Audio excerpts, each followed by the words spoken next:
అవును బాబు, అక్కడ భోజనం బాగుంటుందని అందరూ చెప్పుకుంటున్నారు. ఆ చేతి వంట తింటే అమృతం అంటండి.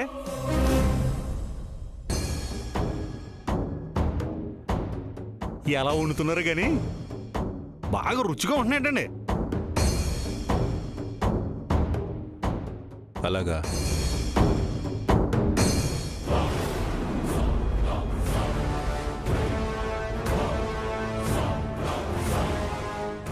అదేంటన్నయ్య తినకుండా లేచావే, నచ్చలేదా? నచ్చకపోవటం ఏంట్రా, అద్భుతంగా ఉంది.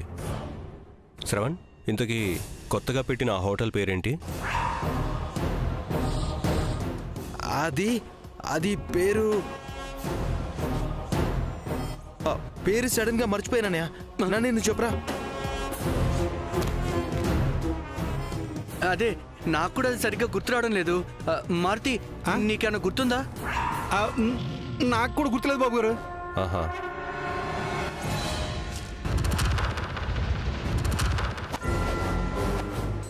అమ్మా సరస్వతి, ఆ పక్కన ఒక కర్ర ఉంటుంది, తీసుకురా. కర్రా?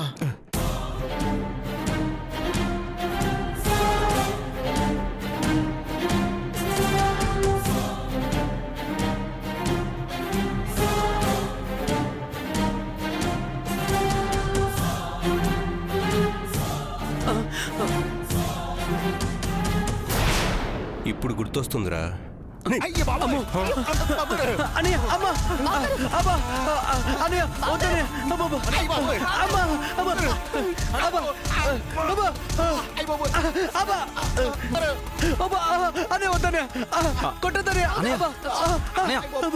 ఎందుకు కొడుతున్నావు అనయ్య?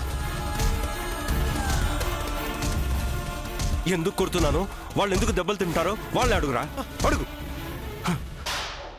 ఏమైందిరా?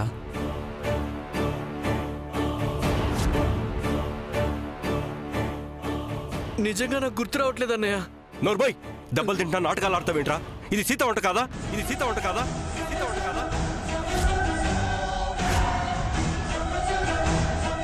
రేయ్, అన్నయ్య వద్దని చెప్పాక కూడా వదిన దగ్గర నుంచి ఎందుకురా భోజనం తెచ్చారు? అంటే అంటే అన్నయ్య అది నా మాటకు విలువ లేదా? నేను విధించిన ఆంక్షకు లెక్క లేదా? మా ఉద్దేశం అది కాదన్నయ్య. మాట్లాడకండి, మాట్లాడకండి, మాట్లాడకండి.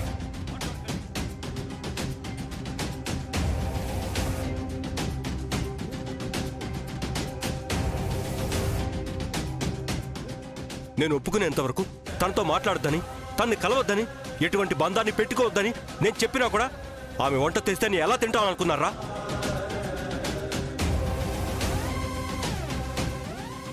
బాబు గారు, బాబు గారు, ఆగండి బాబు గారు.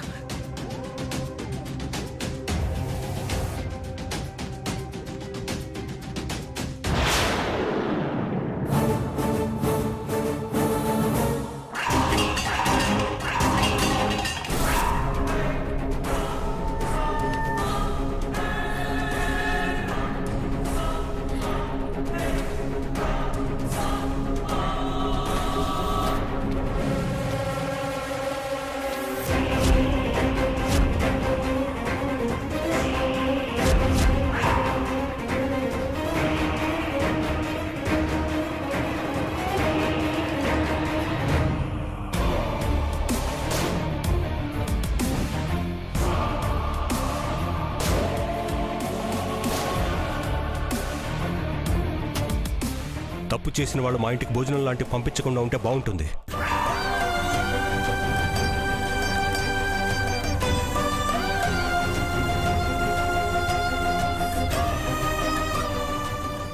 రే, ఆ భోజనం మన ఇంట్లోకి రావడానికి మీ ముగ్గురులో ఎవరు అసలు కారణం?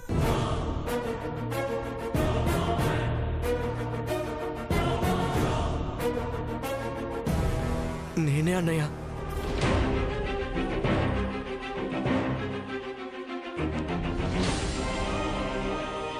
రే, పోన్లే కదా అని వదిలేస్తే తప్పులు మీద తప్పులు చేస్తూనే ఉన్నారు.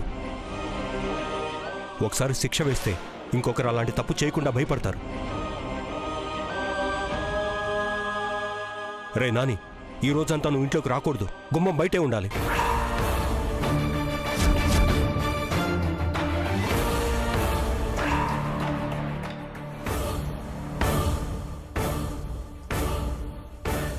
అలా అని గేట్ దాటి ఊళ్ళో కూడా వెళ్ళకూడదు.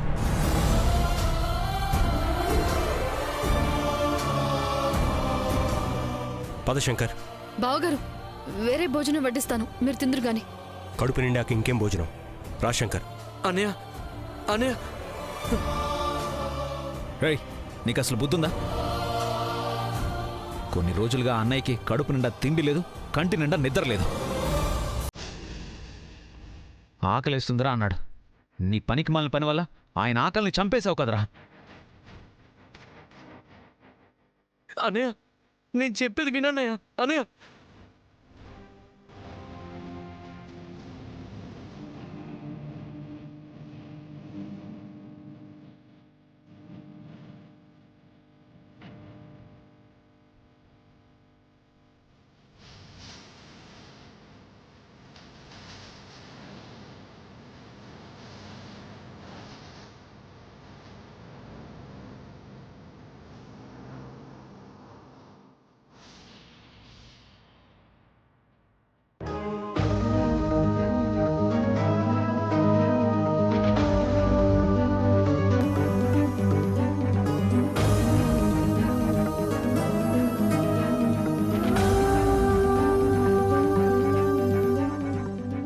అన్నిటికీ అడ్డు తగులుతావని, నువ్వంటే నాకు పడకపోయినా నువ్వు తొణకని కుండలా నిండుగా ఉంటావని, ఏ విషయంలోనైనా చాలా డిగ్నిఫైడ్గా బిహేవ్ చేస్తావని నీ మీద నాకు గౌరవం ఉండేది. కానీ ఇప్పుడది పోయింది. ఇంటి లోపలికి రావడానికి నానిని అడ్డు పెట్టుకుని భోజనం పంపించే చీప్ ట్రిక్స్ ఎందుకు ప్లే చేస్తున్నావు సీత?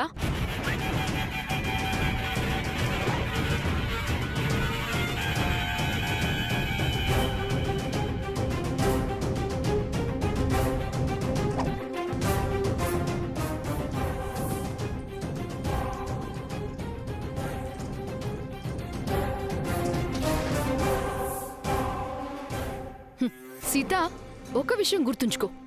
రామరాజుకి భార్య కన్నా, తమ్ముళ్ల కన్నా, కుటుంబం కన్నా పరువే ముఖ్యం. అది తన నుంచి దూరం కానంత వరకు ఏదైనా సహిస్తాడు, ఎవరినైనా భరిస్తాడు. నీ భర్త విషయం తెలిసి కూడా ఆయన పరువు 10 మందిలో పోగొట్టి బావగారి అహం మీద దెబ్బ కొట్టావు. నువ్వు నానిని అడ్డు పెట్టుకొని ఇలాంటి ప్రయత్నాలు చేసినా, ఎవరితో రాయబారాలు నడిపినా, శ్రావణ్ సరస్వతిలు ఒక్కటయ్యేంత వరకు నిన్ను ఈ ఇంటి గడప తొక్కనివ్వరు. నేనుండగా అది జరగదు. ఈరోజు నానిని గుమ్మ నుండి బయటికి పంపారు. తొందరలోనే పూర్తిగా బయటికి పంపించేలా చేస్తాను. నువ్వు చేసేది చెయ్యి, ఊరికి వచ్చి చెప్పకు. నేను చేసేది చేసి లోపలికొస్తాను.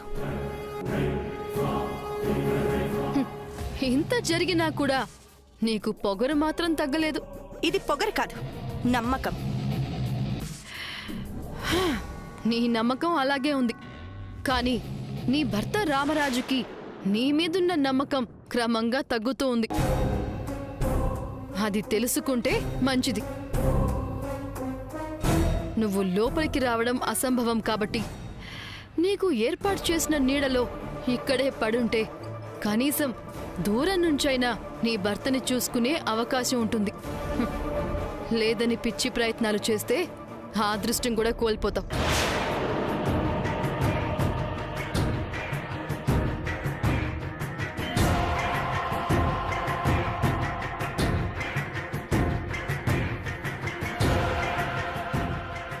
పాపం, చూసావా నాని ఎలా అయిపోయాడో?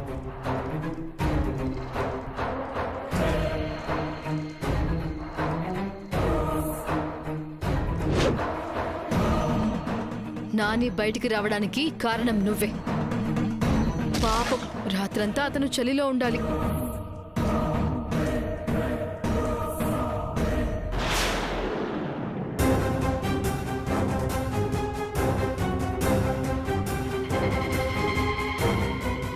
సారీ నాని, మీ అన్నయ్య సంగతి తెలిసి నువ్విలా చేసి ఉండాల్సింది కాదు.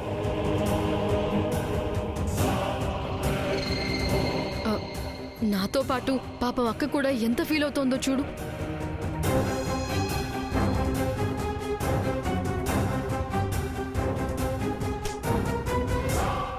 సారీ వదినా, క్యారేజ్ తీసుకెళ్ళొద్దని నువ్వు హెచ్చరిస్తూనే ఉన్నావు. అయినా నేను వినలేదు. నా వల్ల నువ్వు కూడా మాటలు పడ్డావు. నాని, నేను మాటలు పడ్డాక కూడా నువ్వే క్యారేజ్ తీసుకొని వెళ్ళావని మీ అన్నయ్యకెందుకు చెప్పావు?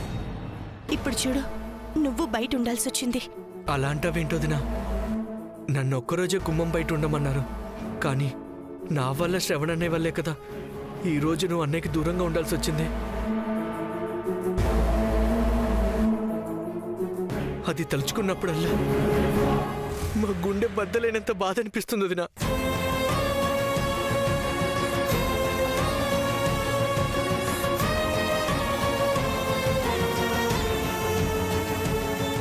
నాని, మీ అన్నయ్య నన్ను దూరం పెట్టారని నువ్వు అనుకుంటున్నావు.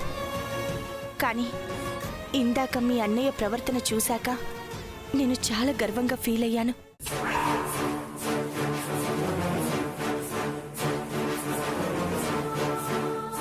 గర్వంగా ఫీల్ అవడం ఏంటోదినా? అవును నాని, మొదటి ముద్ద రుచి చూడగానే అది నా చేతి వంట అని మీ అన్నయ్య గుర్తుపట్టారు. అంటే ఆయన మనసులో నాకెంత గొప్ప స్థానం ఇచ్చారో తెలియడం లేదా?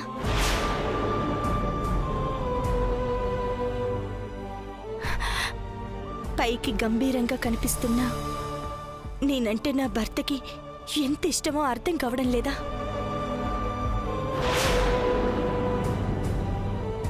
అది చాలు కదా నాని, నేను తిరిగి గుమ్మంలోకి అడుగు పెట్టడానికి.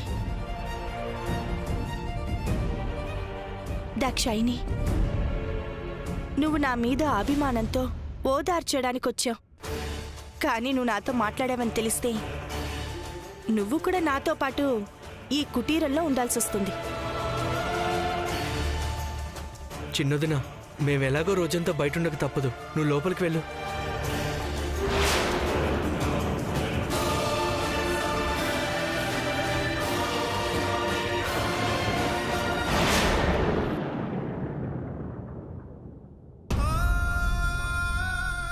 నాని, నువ్వు నా దగ్గరే భోంచేద్దువు గాని మీ అన్నయ్యకి తెలియకుండా రా.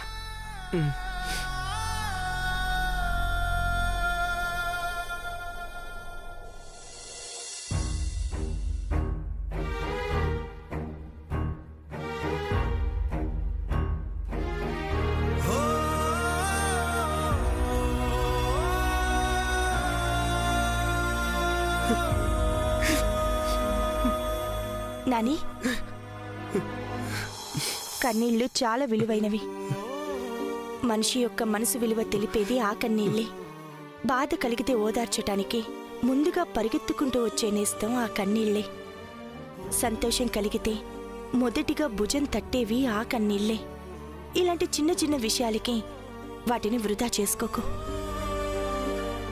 నువ్వు అన్నయ్య ఒకరికొకరు దూరంగా ఉండడం చిన్న విషయం వదనా. నీ పట్ల ఎందుకింత అన్నయ్య కఠినంగా ఉంటున్నాడో నాకు అర్థం కావట్లేదు. శ్రవణ్ అన్నయ్య ప్రేమ కోసమే నువ్వు పెళ్లి చేయాల్సి వచ్చిందని ఎందుకు అర్థం చేసుకోవడం లేదు? నీ మీద ద్వేషంతో మాట్లాడుతున్నాడు. నేనదే డైజెస్ట్ చేసుకోలేకపోతున్నాను వదినా. శ్రావణ్ ప్రేమ విషయంలో నేను చేసింది ధర్మం. నేను చేసిన పనికి మీ అన్నయ్య తీసుకున్న నిర్ణయం న్యాయం. ఇద్దరము కరెక్టే. మీ అన్నయ్య మాటలు నా పట్ల కఠినంగా ఉన్నాయని మీరనుకుంటున్నారు. అలా వ్యవహరించకపోతే తనకి నా మీద ఉన్న ఇష్టంతో ఎక్కడ దగ్గరవ్వాల్సి వస్తుందో అన్న భయంతో కావాలని దూరం పెడుతున్నారని నేననుకుంటున్నాను. నా ఊహే నిజమని ఇందాక నా చేతి వంట తిన్నప్పుడు ఆయన ప్రవర్తన రుజువు చేసింది కదా. నాని, మేమిద్దరం కలవడం కన్ఫర్మ్. నువ్వు అవేవి మనసులో పెట్టుకోకు. ముందు భోంచేయి, తిను.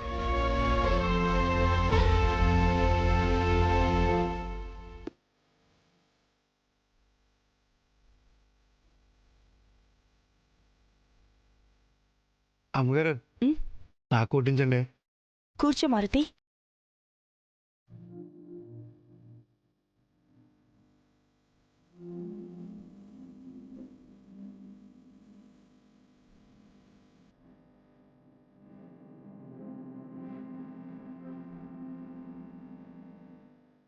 చాలమ్మ గారు.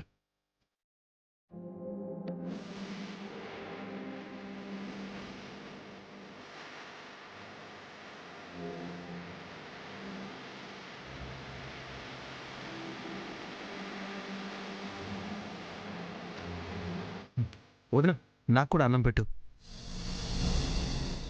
నేను నీకు వడ్డించను శ్రావణ్. నువ్వు వెళ్ళి నీ భార్య చేసిన వంట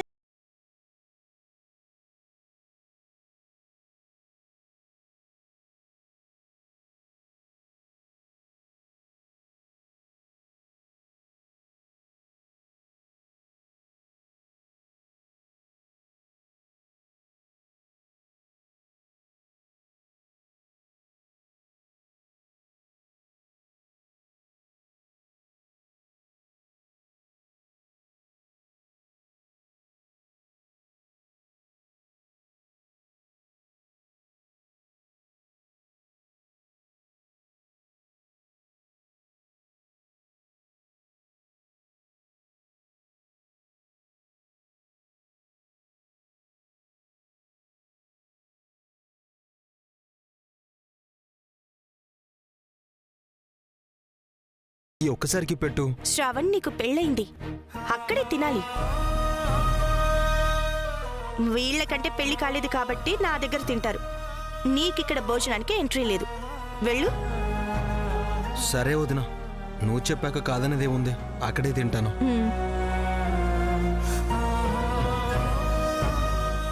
పాపం శ్రావణన్నయ్యని ఈ పూటకి ఇక్కడ తిననివ్వాల్సింది వదినా. జీవితం అంటే తీపి చేదు జ్ఞాపకాలుంటాయి.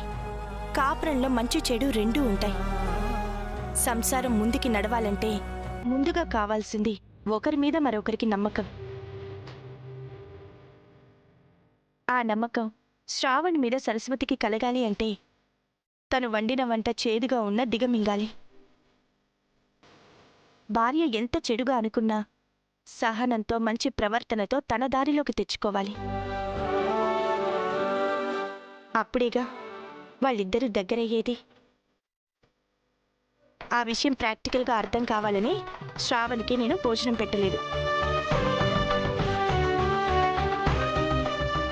మీరు తినండి.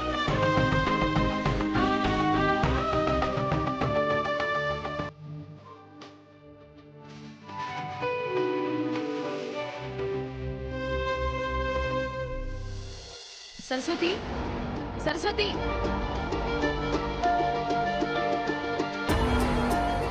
ఏంటి దాక్షాయిని? ఇందాక ఆకలిస్తుందన్నావుగా, పద తిందాం. అంటే అది ఏంటి, నీ వంట నచ్చలేదని నాని వాళ్ళందరినీ ఆలోచిస్తున్నావా? సీత వంట ఇంట్లోకి తేవడానికి తన మరుదులతో ఆడిన డ్రామా అది. పద తిందాం.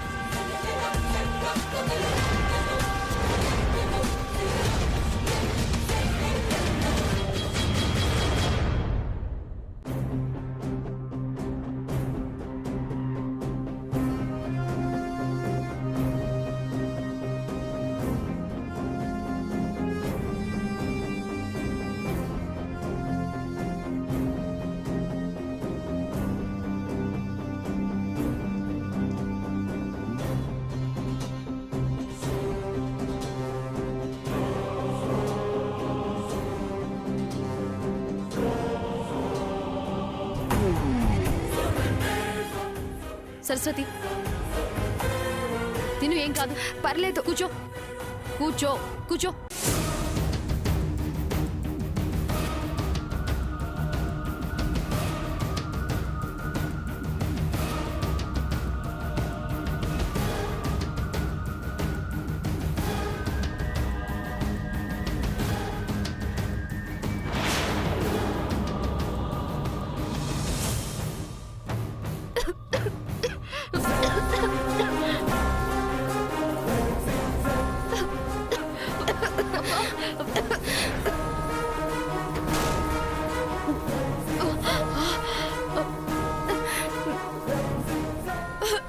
సరస్వతి, ఇలా ఉందేంటి?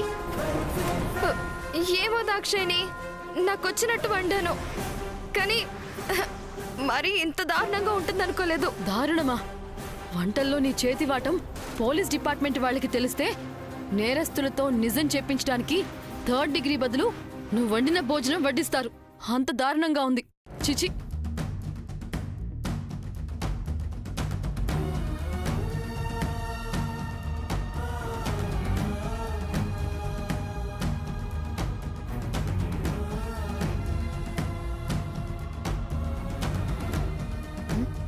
శ్రవణ్, ఏంటదినా? ఒక్క ముద్ద గొంతులో దిగేసరికి నా తల ప్రాణం తోక్కొచ్చింది. నువ్వెలా తింటున్నావు శ్రవణ్? నా భార్య చేసింది కదా వదినా, అందుకే తింటున్నాను. సరస్వతి వండితే మాత్రం బాగోలేకపోయినా తినేస్తావా?